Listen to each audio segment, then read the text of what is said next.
I fear we've had another 5-star month, ladies and gentlemen. March was a good one.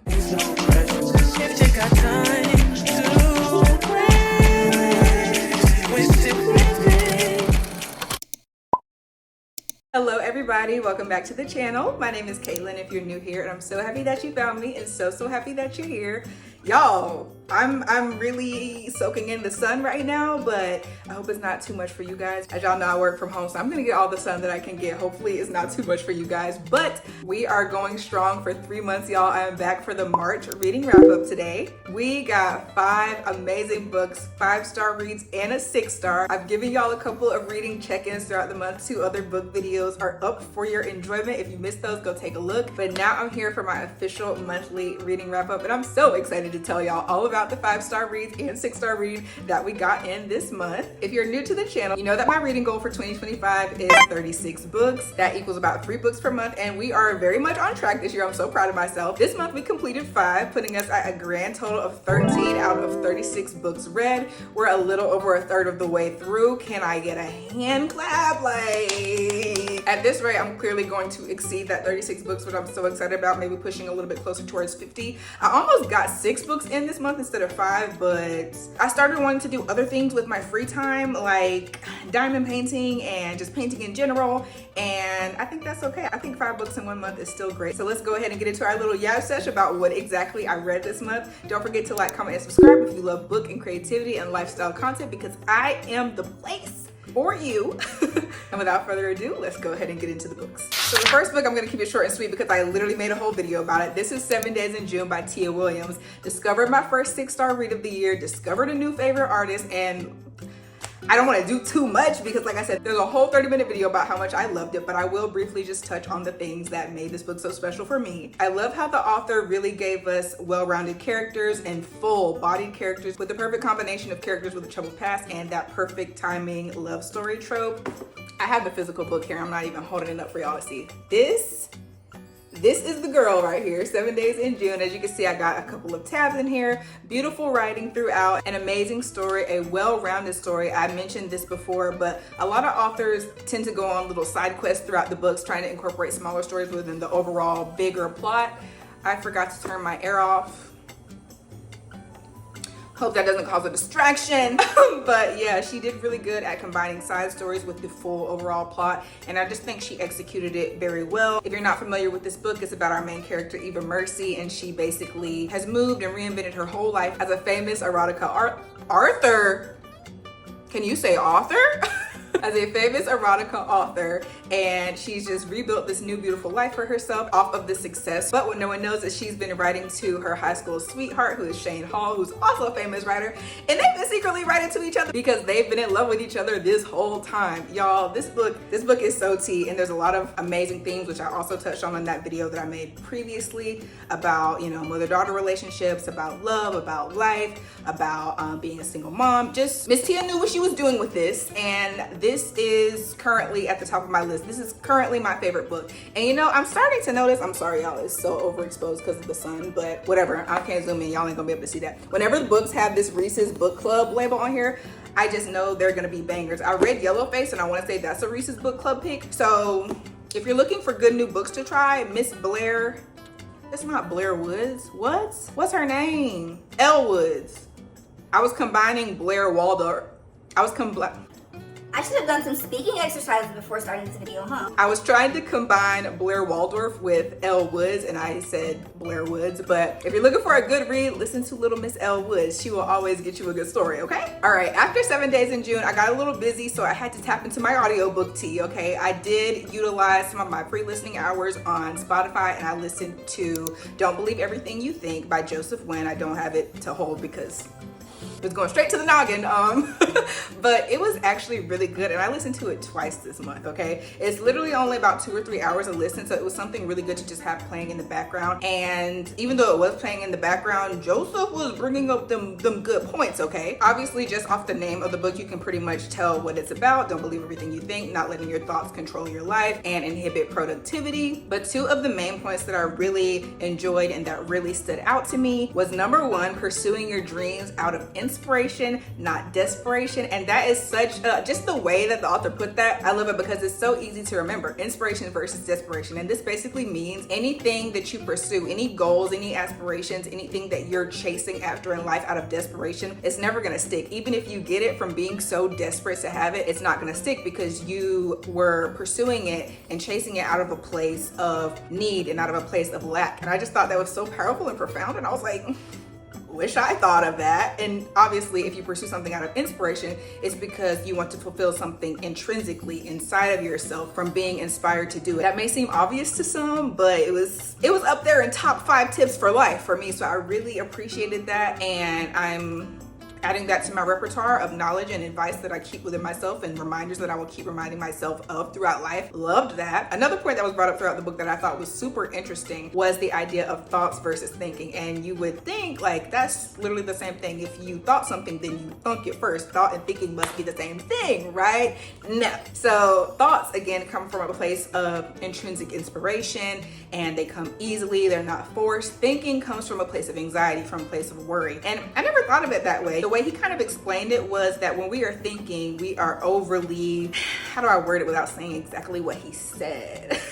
Yeah, basically when we're thinking, we're coming from a place of anxiety and worry and chasing an idea or chasing a task or whatever it may be, chasing it out of desperation and the scarcity mindset. But when a thought comes, it comes naturally, it comes intrinsically. And kind of an example that he brought up within the book was like, you know, when you reach a flow state, when you're doing something that you're not exactly thinking about, it's a much more beautiful thing. When artists or writers get into that flow state, they're not really thinking, it's just kind of coming out of them. It's just free thoughts that have, you know, come to the brain, come naturally. And we're not really forced out of the brain, if that makes any sense. Joseph explained it better than me, but like I know what I'm talking about. Hopefully y'all understand what I'm trying to say. And if you don't, another excuse for you to read the book. Next book I read, I also listened to this one as an audiobook, and then unfortunately my Spotify listening hours were up because you only get 15. Stingy, whatever. I listened to The Dead Romantics by Ashley Poston, and also if you missed that other video, I went on a hunt to find this book in physical paperback because Ashley Poston just literally never disappoints, okay? The Dead Romantics goes on the Wall of Fame with the 7-Year Slip and A Novel Love Story. Just as amazing as those. I saw a lot of mixed reviews saying that The Dead Romantics kind of fell flat in comparison to the two. Miss Ashley knows what she's doing, okay? I honestly will probably read anything that she writes.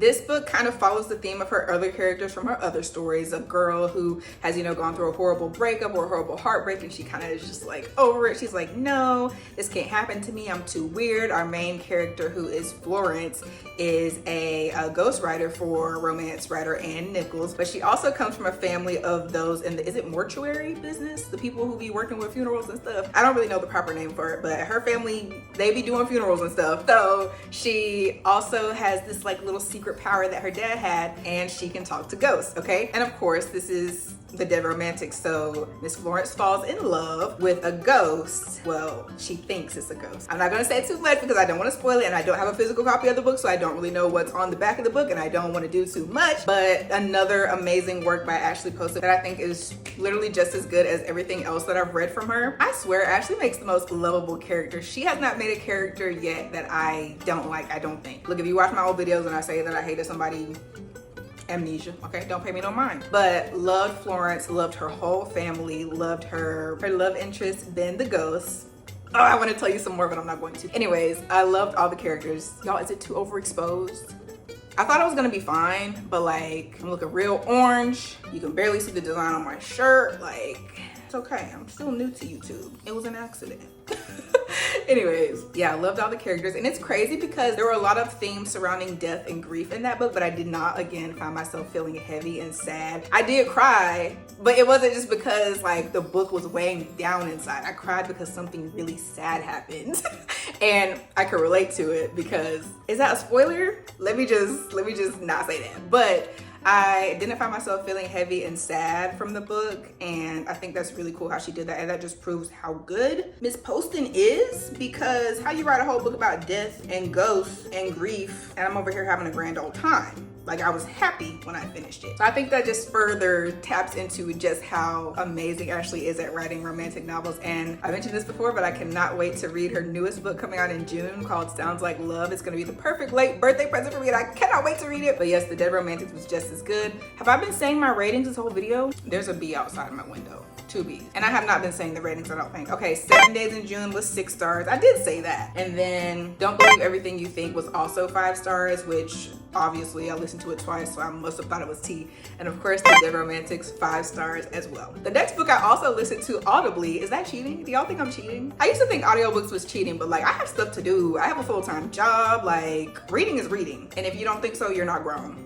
The next book I listened to was Let Them by Mel Robbins. This is such a popular book right now. It's like the talk of the town in self-help world. And it also did not disappoint either. Mel Robbins is probably one of my new favorite people, and I was sleeping on her. Actually, no, I wasn't. I was familiar with her from like social media and stuff, but not familiar with any of her writing or anything like that. I actually got an Audible subscription just to try it. They're actually having some type of special right now where they're doing 99 cents a month for 3 months for new members, which makes me so excited to announce that Audible is sponsoring today's video. With an Audible Plus subscription, you can download thousands of books from their Digital Plus library site. Y'all know I'm not famous enough for no sponsorship. Did I get y'all? It's April Fool's, so like I thought it would be cute. One of my friends played an April Fool's joke on me, and I forgot it was April Fool's because I'm a working adult and I no longer have fun. So I was really mad when he got me because I didn't know it was April Fool's. So I was like, let me get the 20 people watching this video right now. Like, how fun would that be? Did I get y'all? Was that funny or was that lame? Okay, back to the book review. So y'all know I really do not care about spoiling self-help books because it's really me putting you on. It's not really spoiling the story. So like I said, I kind of had been made familiar with the Let Them theory by Mel Robbins. I didn't really know it was from her, but I had heard about it on social media. And it's basically the principle of that you know, don't try to control people. Let them do whatever they want to, and don't let their actions or their thoughts or their attitudes or opinions impact you so much. But what I didn't know is that Let Them actually has a second part to the theory, and it's called Let Me. And it's basically pretty much what I just said is after you let them do what they want to do and act how they're going to act, you're going to let yourself move on and let yourself actively not try to continue to pursue it or fix a problem or control another person's actions or how they respond to certain situations. And I really think that's super important because let them almost kind of sounds synonymous with let it go. And Mel even brings it up in the book, and she's like, let them is different than let it go, because let it go is kind of passive almost, and it's really a lot harder than let it go because it almost seems like you're not supposed to care about whatever is happening. But Mel really emphasizes that it's okay to care and it's important to care, but you have to do so in a way that does not try to control somebody else. She gave so many amazing examples, so many personal stories. I also really like how she broke it down into how you can apply the let them theory to family members, to romantic relationships, to friendships, and even people who have kids. She broke it down on how you can apply the let them theory to your kids without like neglecting your kids and knowing the difference between when you should let them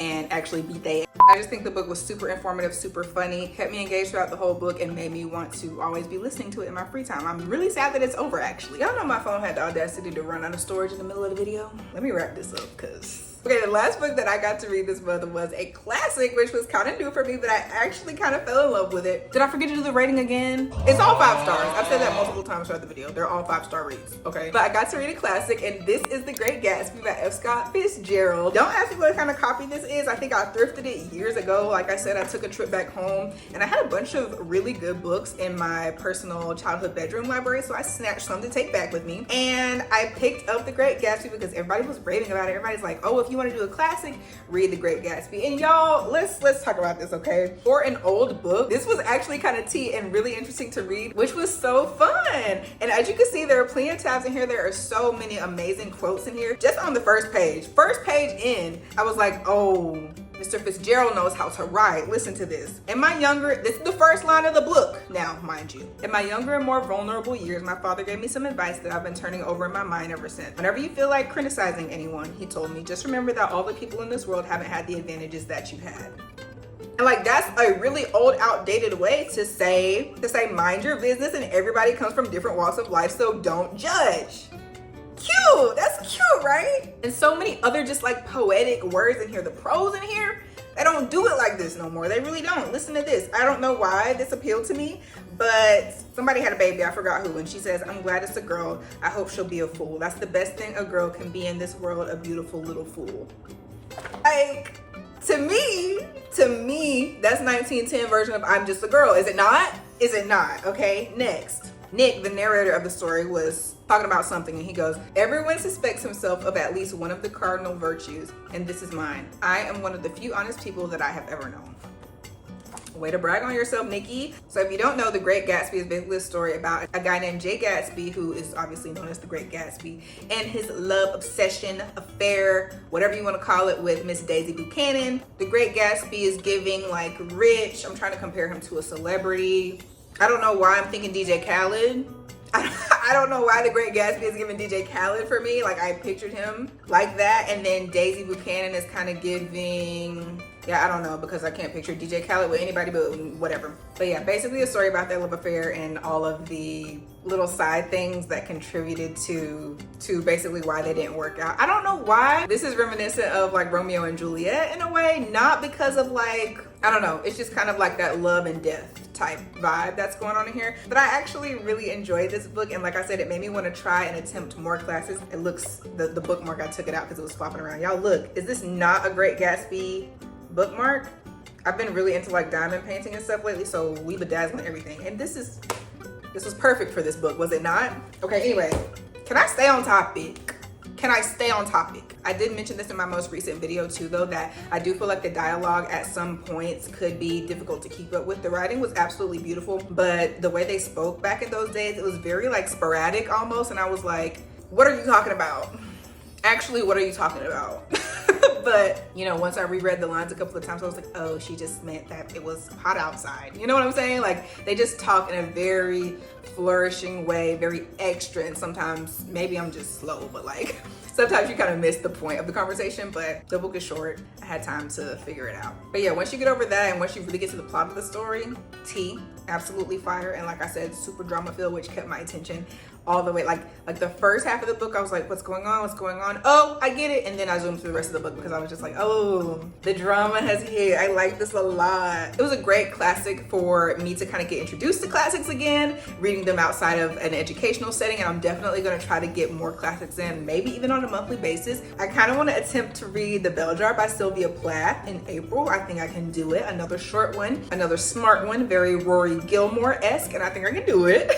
And speaking of what I'm gonna read next month, I think I'm gonna skip the TBR for April, to be honest, because y'all, as you could tell, if you watch any of my other wrap-up videos, I'd be going completely off script. I literally just read based on the mood, what I feel like doing, and I don't know, maybe I'm interpreting TBR the wrong way, but it's to be read. And if I'm not gonna read it, then why would I put it on my TBR? And honestly, if it's a book in my possession, it's on the TBR. You know what I'm saying? So I don't want to say the exact books that I'm going to read if I'm not actually going to read them, because I don't know what I'm going to be in the mood to read this month. You know, I'm leaving it open, and I guess you'll just have to come back next month to see what I actually read. Yeah, stop playing and subscribe. So with that being said, I think that's all I've got for the reading wrap up today and for the month of March. Happy April. You guys are probably not going to see this till April 2nd or 3rd, but hopefully you'll still be in the festive spirit. If not, smile, laugh a little, like I don't know what to tell you. And I hope this video was entertaining. I hope it encouraged you to try to read, because y'all, reading, fire hobby. Feels smart, fulfilled. It's great, you should try it. I said I wasn't gonna do a TBR, but I actually do have another book in the queue. I think I'm gonna start Diary of an Oxygen Thief by, I think the author is literally anonymous. It just says anonymous on the book, so there's no author. I think that's next up in the queue. So that one's probably gonna be read first. And then like I said, I might attempt The Bell Jar, but that's all I'm giving y'all, because like I said, I don't wanna be making promises I can't keep. But okay, for real, y'all know I can yap to death. I'm gonna end the video here. Thank you so much for watching if you made it all the way to the end. And I cannot wait to catch you in my next video.